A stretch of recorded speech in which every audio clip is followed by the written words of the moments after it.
Welcome back to the Engineering Society of Baltimore, your club. I'm J. Austin Bittner, here with another cocktail for your enjoyment.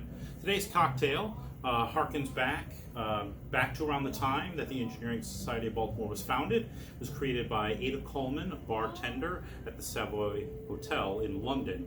She started there in 1903, and she went by Coley.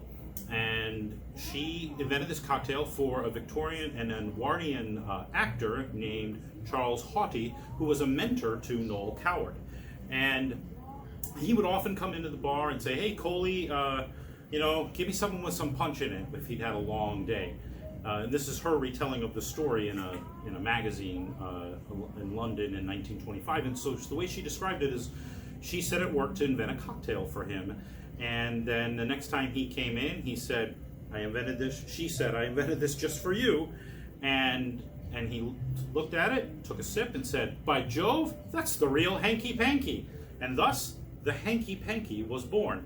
Simple, beautiful cocktail, and perfect for summertime. So we've got three ingredients here. We've got London Dry Gin, sweet vermouth, and Fernet Branca. And so we'll start with 1.5 ounce each of London Dry Gin and our sweet vermouth.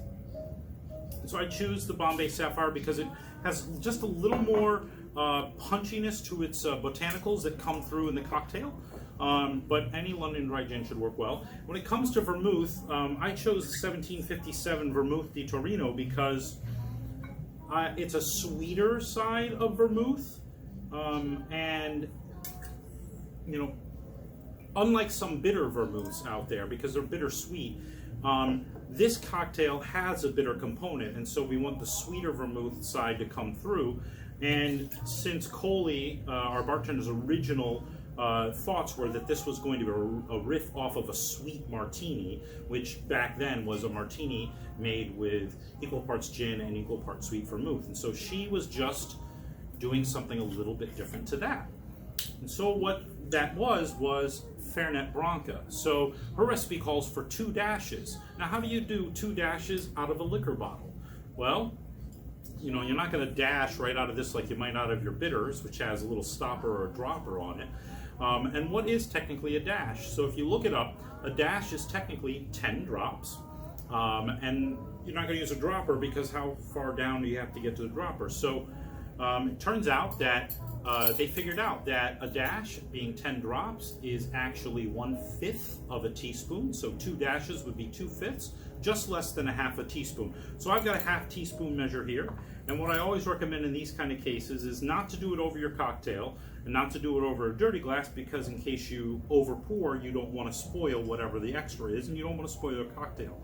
So I'm just going to pour here just under 1/2 teaspoon to get my roughly 2/5 of an ounce, or 2/5 of a teaspoon, or my 2 dashes, and I'm going to put that in my cocktail mixer. Now that all that's in there, I'm going to simply, like most cocktails, put some ice in there, and then we're going to shake. We don't have to shake as long as you had to for the paper plane, but just enough to chill down your cocktail and get it well integrated. So once we've done that, we're going to strain that into a roughly 4 ounce martini glass, or if you have a small 4 ounce coupe glass, you can use that as well. So we're going to strain that out. Beautiful orangish amber color. And then the one last key step to the cocktail is some orange zest. And so what we're going to do is we're actually take a nice wide peel of our orange. And the reason for that is because we're going to express the oils over top. We talked about this in another cocktail, but this one I'm going to show you how to do it. So we're going to take it lengthwise, and you're going to kind of fold it in half along that axis over the cocktail.